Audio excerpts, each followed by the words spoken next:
आप देखो next video में हम लोग देखते हैं सोशल इक्वलिटी का। इसमें हमारी सामाजिक समानता की बातें की गई है। इसमें कह रहा है स्पष्ट तौर पर कि means when people belong to any caste creed और race are treated equally in the society. अब ये सामाजिक समानता जो है हमारे समाज के लिए ये क्यों ज़रूरी है और कैसे ये तुमको देखने को मिलता है। तो ये कह रहा है कि हम किसी से जाति के आधार पर ना हम भेद पैदा नहीं कर सकते, हम उसके नस्ल के आधार पर नहीं भेद पैदा कर सकते, हम उसके धर्म के आधार पर ना डिफरेंसेस क्रिएट नहीं कर सकते, डिस्क्रिमिनेशन नहीं कर सकते। बट ये भी हमारे इकोनॉमिकल इक्वलिटी जैसा ही, मतलब जो इकोनॉमिक सामाजिक आर्थिक समानता की जो बातें जिस प्रकार के किए थे, उसी प्रकार से सामाजिक समानता की भी बातें हमारे समाज में बहुत अच्छे स्तर की नहीं है। मतलब ये इक्वली ट्रीट लोग नहीं किए जाते हैं और यहाँ पर डिस्क्रिमिनेशन देखने को स्पष्ट तौर पर मिलता है। जैसे एग्जाम्पल के तौर पर तुम देख सकते हो कि हमारे भारतीय समाज में जो हिंदू धर्म के लोग हैं, है ना, वहाँ 4 मुख्य जातियों में हमारी डिवीज़न देखने को मिलती है। क्लासेस हैं हमारे, ये ब्राह्मण हो गया, क्षत्रिय हो गया, वैश्य हो गया और शूद्र हो गया।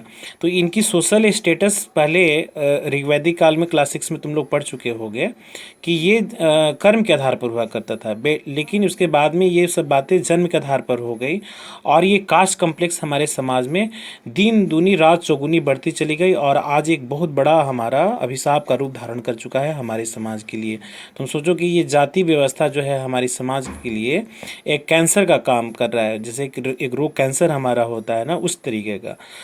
आप देखो ये हेट्रोजीनियस सोसाइटी में ब्राह्मण में भी मल्टी लेयर तुमको देखने को मिलेगा, क्षत्रिय में भी डिफरेंट टाइप्स देखने को मिलेंगे, वैश्य में भी देखने को मिलेगा, शूद्राज में। जिसमें सबसे ज़्यादा पुअर कंडीशन किसी का है तो हमारा शूद्र का यानी कि दलितों का है। ये दलित कहलाते हैं, जिसका मतलब तुम्हारे बुक में भी यहाँ समझा रहा है कि ब्रोकन और द मार्जिनलाइज। ये हमारे समाज के हाशिए मतलब पर बैठे हुए लोग हैं, निचले पैदान पर बैठे हुए लोग हैं, जिसमें तुम यहाँ दिखा सकते हो कि मतलब एससी और एसटी भी कह सकते हो, ये शेड्यूल ट्राइब्स और शेड्यूल कास्ट वगैरह हमारे होते हैं। और इनकी जो वर्किंग प्रोफेशन जॉब जो हमारा है काफ़ी अच्छा नहीं कहा जाएगा। ये काफ़ी, अब जैसे तुमने देखा ही कि नाले पर इनका घर होता है, स्लम में ये लोग रहते हैं, इनकी हेल्थ की स्थिति बहुत अच्छी नहीं होती, इनका डाइट कल्चर काफ़ी अच्छा नहीं हो सकता है due to lackness of money, चूँकि उतना प्रोवाइड ही नहीं उनको हो पाता है, वो अपने आप को ना वहाँ तक नहीं पहुँचा पाते हैं।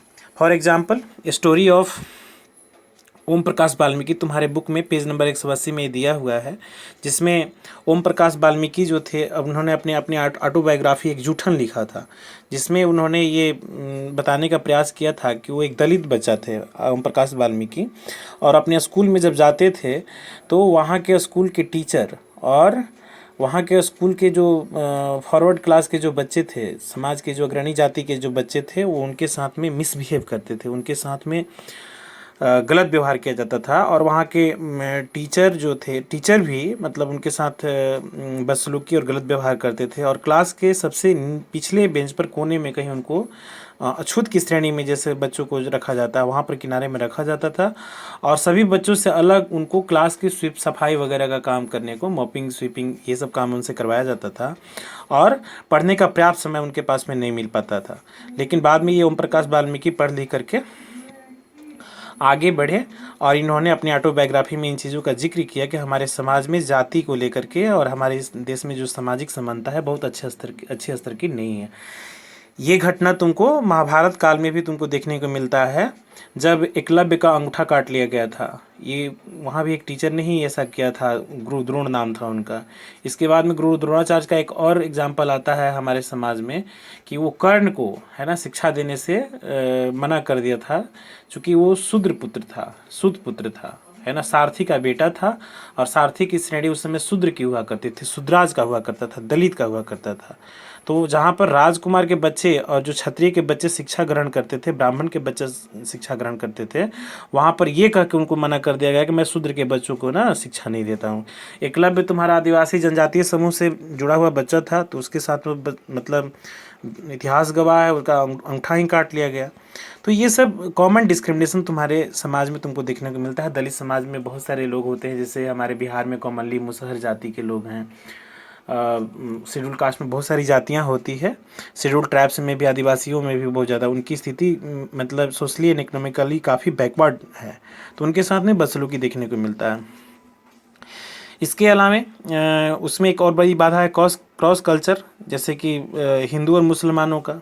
अब वर्तमान में हमारे ही देश में तुम देख सकते हो हिंदू और मुसलमान का। अब हिंदू की बस्तियों में मुसलमान अपने आप को सुरक्षित महसूस नहीं करते हैं, और मुस्लिम की बस्तियों में हिंदू, चूँकि due to contradiction between the social status, religious status, rituals, customs, है ना। उनके यहाँ सामिस भोजन यानी कि तुम्हारा नॉन वेज का प्रचलन बहुत ज़्यादा है। हमारे हिंदुओं में बहुत ज़्यादा सात्विक तरीके से लोग खाना पीना खाते पीते रहते हैं, तो उस बात को लेकर के विरोधाभास है। इसके अलावा वो मूर्ति पूजा नहीं करते हैं, हमारे यहाँ मूर्ति पूजा की जाती है। वो माइक में बोलते हैं, हमारे यहाँ लोग मंदिरों में घंटी और शंख बजाते हैं, जो उन्हें पसंद नहीं है ना। तो ये सब कॉमन कंडीशन है जो हमारे सामाजिक समानता के लिए एक बहुत बड़ी बाधा है। और हमारे कॉन्स्टिट्यूशन ऑफ इंडिया, भारतीय संविधान में इन बातों का जिक्र तो जरूर किया गया है कि हम जाति के नाम पर, धर्म के नाम पर, संप्रदाय के नाम पर, मजहब के नाम पर, संस्कृति के नाम पर मैं किसी प्रकार का भेदभाव करने की इजाज़त नहीं देता हूँ। लेकिन हमारे समाज में एक्चुअल तौर पर देखा जाए तो ये बातें इक्वली ट्रीट नहीं हो पाती है। ये सभी नागरिकों को समान रूप से उपलब्ध हमारा नहीं है। अब यहाँ देखो, इक्वलिटी एंड डिग्निटी की जो बात हमारी होती है, डिग्निटी का मतलब हमारा गरिमा होता है। हर एक व्यक्ति का जो अपना एक सेल्फ रेस्पेक्ट होता है, मीन्स सेल्फ रेस्पेक्ट और regard of a person in a terms of her his cast and religion, उनकी अपनी जाति। अब मान लो कि कोई मुस्लिम है ना, तो अब मुस्लिम है तो उसकी एक अपनी डिग्निटी है, अपना कौम है, अपना धर्म है। अब जाति तो अब कौन किस जाति में पैदा ले लेगा ये तो उसके जन्म के बाद तय होगा, वो तो अब उसके बस की बात है नहीं। कोई ब्राह्मण के घर में जन्म लेगा, कोई क्षत्रिय के घर में जन्म लेगा, कोई वैश्य के घर में, कोई शूद्र के घर में। तो इसका मतलब ये नहीं ना कि कोई शूद्र के घर में जन्म लिया तो उसको तुम डिस्क्रिमिनेट करोगे। तो ये किसी निम्न जाति के बच्चों को, निम्न जाति के लोगों को अगर उसकी जाति सूचक शब्दों का प्रयोग करके तुम अगर प्रयोग करते हो तो उसकी गरिमा को ठेस पहुंचता है, उसकी डिग्निटी को ठेस पहुंचता है। तो वहाँ पर इन चीज़ों का ध्यान रखना बहुत ज़रूरी होता है कि किसी व्यक्ति विशेष की गरिमा हमारी प्रभावित ना हो, तभी जाकर के हम सही मायने में इक्वलिटी को इंटरटेन कर सकते हैं। इसमें देखो कुछ इंपॉर्टेंट पॉइंट हैं। Treated unequally then dignity is violated. जब हम किसी को जाति के नाम पर, ऊंची जाति और नीची जाति के नाम पर हम भेद पैदा करते हैं, उसे जाति सूचक शब्दों का प्रयोग करते हैं, तो उसकी गरिमा प्रभावित हमारी होती है। जब हम धनी और अमीर और गरीब के आधार पर लोगों के साथ इस तरीके का मिसबिहेव करते हैं तो भी उनकी डिग्निटी पर प्रभावित होती है, उनका वायलेशन होता है हमारा। जैसे एग्जाम्पल के तौर पर तुम्हारा जूठन की, फिर अगेन वही कहानी तुम्हारा दे रहा है कि कैसे हमारा वहाँ पर ये चीज़ देखने को मिलता है, जिसमें उसी सेक्शन में तुम्हारा पुअर पीपल, खास करके हमारे देश में सामाजिक समानता के तौर पर जो गरीब लोग होते हैं उनके साथ में बहुत ज़्यादा गलत मिसबिहेव होता है। उनको आदर सूचक शब्दों का प्रयोग नहीं करना पड़ता है, उनको समाज इक्वली ट्रीट नहीं करती है, उनके साथ में मिसबिहेव करती है, उनको ऑनर नहीं देती है, उनके साथ में बदसलूकी की जाती है। ये अमीर लोग करते हैं गरीबों के साथ में, है ना। जाति के तौर पर तुम्हारे अग्रणी जाति के लोग, अग्रणी जाति के समूह के जो बच्चे लोग होते हैं वो नीचे की जातियों के साथ ऐसा हमारा करते हैं, जिसमें लोअर कास्ट, निम्न जाति के लोगों का हमारा उनके साथ गलत बिहेव किया जाता है, जो देखने को तुमको मिलती है। तो देखो ये सब बातें हैं, कंट्राडिक्टेड तौर पर तुमको समझाने का प्रयास किया गया है, जिसमें पॉलिटिकल इक्वलिटी का क्या टर्म्स हमारा हो सकता है, इकोनॉमिकली कैसे ही हमारा देश में सामाजिक आर्थिक समानता सिक्योर की जा सकती है, सोशल इक्वलिटी क्या हो सकता है हमारा, कितना आइडियल होना चाहिए, जो इसमें तुमको दिखाने का प्रयास किया गया है। और इक्वलिटी एंड डिग्निटी, हम गरिमा को कैसे बिना ठेस पहुंचाए हुए हम सभी को समान रूप से समाज में रहने के लायक एक वातावरण प्रोवाइड हम कर सकते हैं। ठीक है, तो इस वीडियो में मैंने कोशिश किया है कि बच्चे अच्छे से समझ जाएं, और फिर नेक्स्ट क्लासेज में जब हम तुमसे मिलेंगे तो इन चीज़ों पर ना डिटेल्स में हम लोग चर्चा करेंगे। तो इस वीडियो में बच्चों इतना ही, ठीक है ना।